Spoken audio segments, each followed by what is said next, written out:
20세기 초 바르셀로나의 지도는 한 건축가에 의해 다시 그려졌습니다.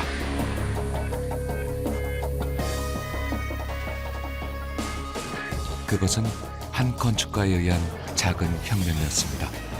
그의 건축은 공간에 대한 전혀 다른 새로운 해석이었습니다.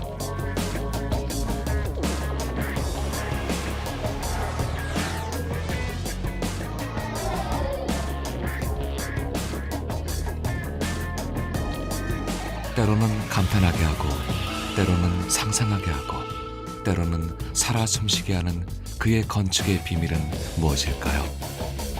가우디의 공간 속으로 가보겠습니다.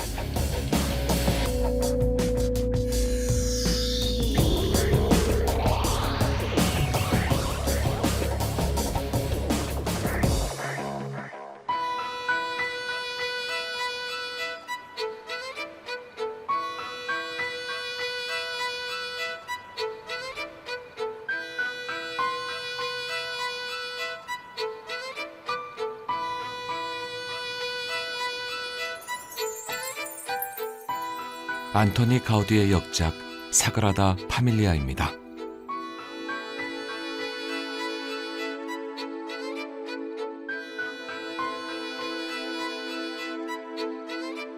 사그라다 파밀리아와의 첫 대면, 섬세하게 살아 움직이는 조각들이 보는 이의 눈을 압도합니다. 조각이라기보다 입체감 있는 거대한 세밀화를 보는 것 같습니다.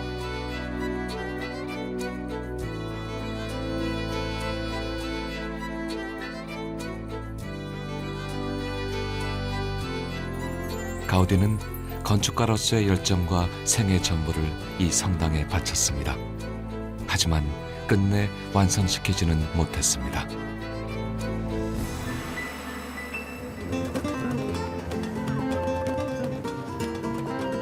이곳을 찾는 이들은 입구에서부터 쉽게 걸음을 떼지 못합니다.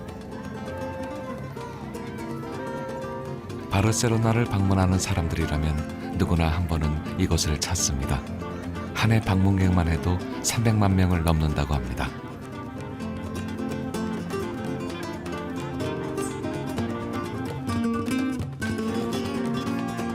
그만큼 사그라다 파밀리아는 바르셀로나를 대표하는 문화유산입니다. 가우디의 건축 세계뿐 아니라 바르셀로나의 정신문화까지 담고 있는 건축유산 그 이상입니다.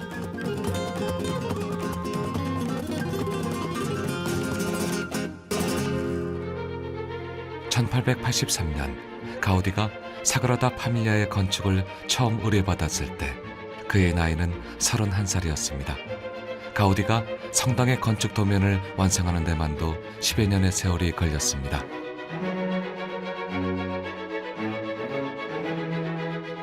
공사 과정에도 많은 우여곡절이 있었습니다. 후원자들의 갑작스런 죽음과 건축 자금 부족. 공사는 더디게 진행되었습니다. 부족한 건축 기금 마련을 위해 가우디가 직접 나서기도 했습니다. 1914년 노년의 가우디는 다른 일은 모두 접고 사그라다 파밀리아에만 전념합니다. 하지만 1926년 그는 완성을 보지 못하고 생을 마감합니다.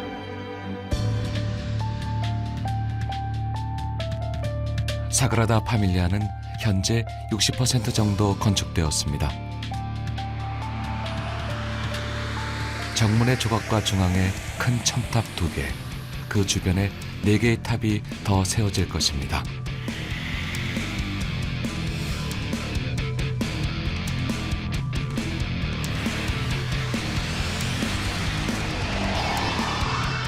바르셀로나 도시 어디에서나 볼 수 있는 장엄한 규모와 신의 기적과도 같은 건축.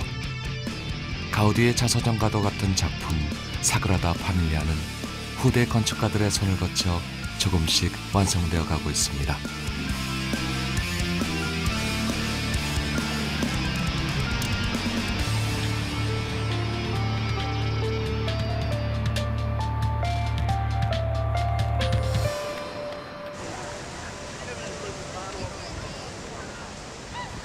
스페인 제2의 도시 바르셀로나. 바르셀로나는 스페인 북동부 지중해 연안에 위치해 있습니다. 지중해 특유의 온화한 기후와 비옥한 평야로 이루어져 있어 여유롭고 활기가 넘치는 도시입니다.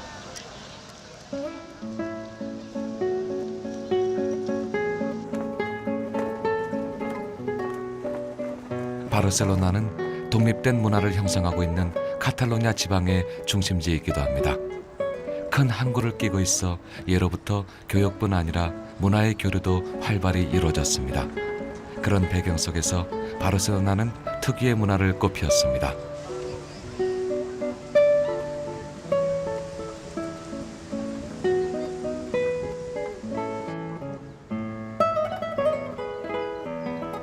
근현대사를 거치며 혼란스러운 역사도 있었습니다.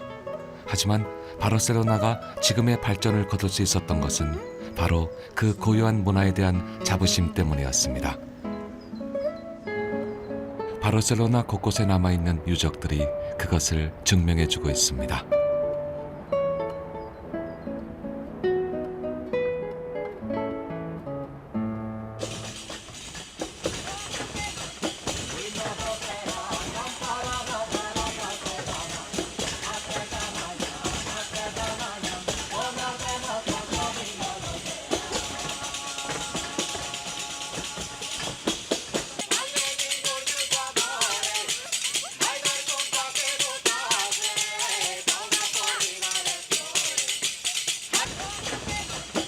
바르셀로나를 중심으로 피어난 많은 예술 가운데 빼놓을 수 없는 것이 건축입니다. 특히 19세기 말 바르셀로나는 근현대 건축가들의 전시장이라고 할 만큼 그들이 앞다투어 지은 아름다운 건축물들이 많습니다. 그 가운데 하나가 안토니 가우디와 그의 건축입니다. Y los primeros del siglo XX es un cambio radical en el mundo. Cambia todo. Es como ahora con la informática, cambia todo. Son procesos. Y esto le toca vivir a él. Entonces, claro, él piensa en los coches de caballo y ya vienen los coches de gasolina. Él piensa en la iluminación de gas y ya viene la iluminación eléctrica. Entonces, todo esto te cambia la vida. 바르셀로나의 항구를 중심으로 유럽과 이슬람 등 다양한 문화를 받아들였던 카탈로냐 지방. 그들의 문화는 산업화의 물결을 타고 또 한 번 변화의 시기를 겪습니다.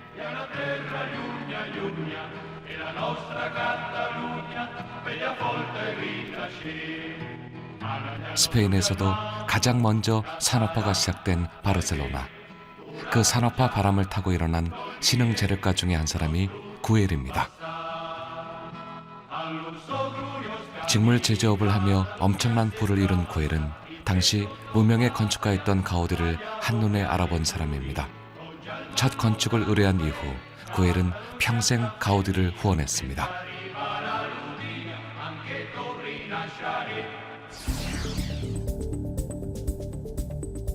가우디가 남긴 수많은 작품 가운데 12개의 작품이 바르셀로나에 있습니다.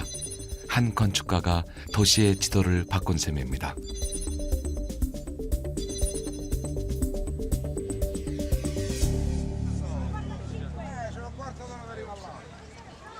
바르셀로나의 과거와 현재가 공존하는 람블라 거리.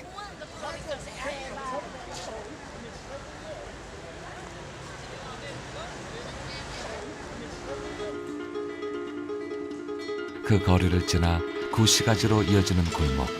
주변의 소박한 건물들과는 달리 유난히 화려함으로 돋보이는 건물이 있습니다.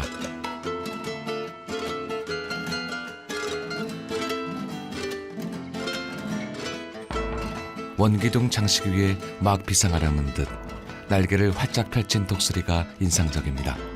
이곳은 가우디가 구엘을 위해 지은 초창기 작품 구엘 궁전입니다.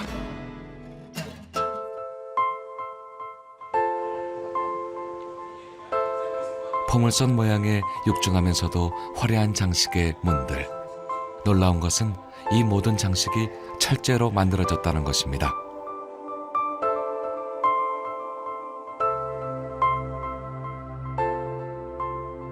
안에서 바라보면 철제 장식의 정교함이 더 빛을 발합니다.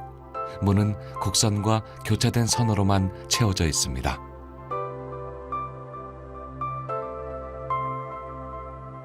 마치 얇은 종이띠가 말려 있는 것 같지만 긴 강철판을 한 번도 끊지 않고 구부려 이 같은 섬세한 곡선 모양을 만들었습니다.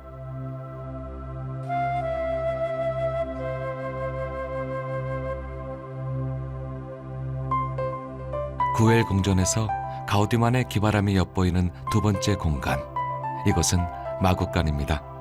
얼핏 보면 중세의 어느 성 같습니다.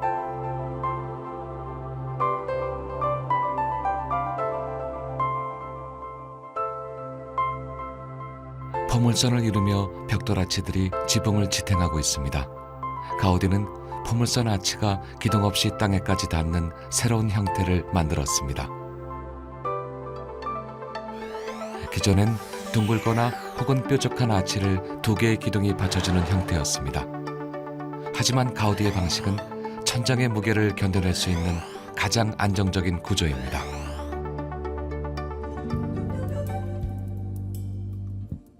벽과 기둥 사이에는 마국간이 있는 지하까지 빛과 공기가 들어올 수 있도록 하는 작은 창이 숨어 있습니다.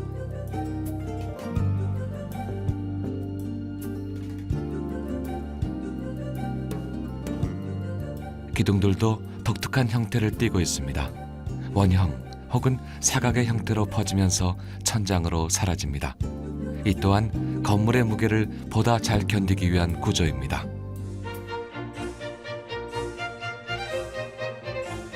구엘 궁전의 실내입니다.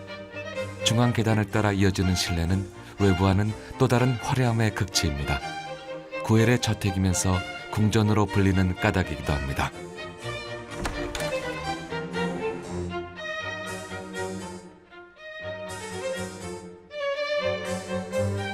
구엘은 가우디에게 이 집을 의뢰하면서 건축 경비를 절대 아끼지 말라고 했습니다.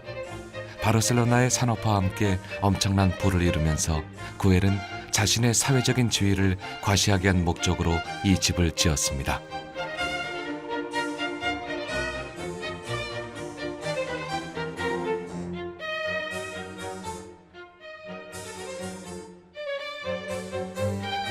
대리석을 비롯해 여러 나라에서 공수된 석재에서부터 각종 목재, 철제까지 다양한 건축 재료들이 아낌없이 집안 구석구석에 쓰였습니다. 가우디는 또한 어느 왕실을 연상시키듯 집안 곳곳에 고급스러운 장식들을 사용해 귀족적인 분위기를 연출하고 있습니다.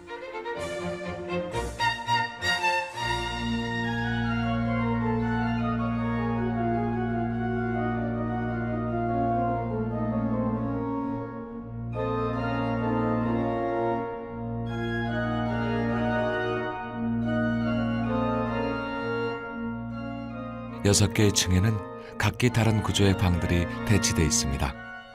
큰 옷장처럼 보이는 이 공간은 과거에는 가족 예배실이었습니다.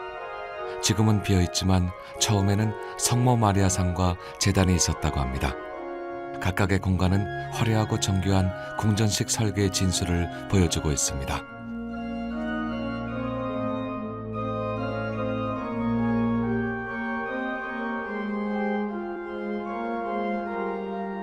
하지만 구엘 궁전의 아름다움이 화려한 외형에만 있는 것은 아닙니다. 구엘 궁전 곳곳에 가우디의 독창성은 숨어 있습니다.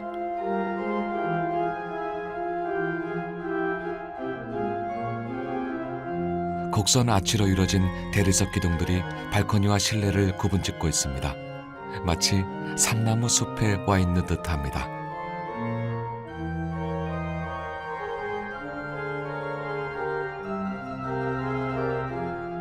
창을 많이 내면서 전방과 후방이 다른 발코니의 이런 설계는 부드러운 자연광을 실내로 더 많이 확보하기 위한 아이디어입니다.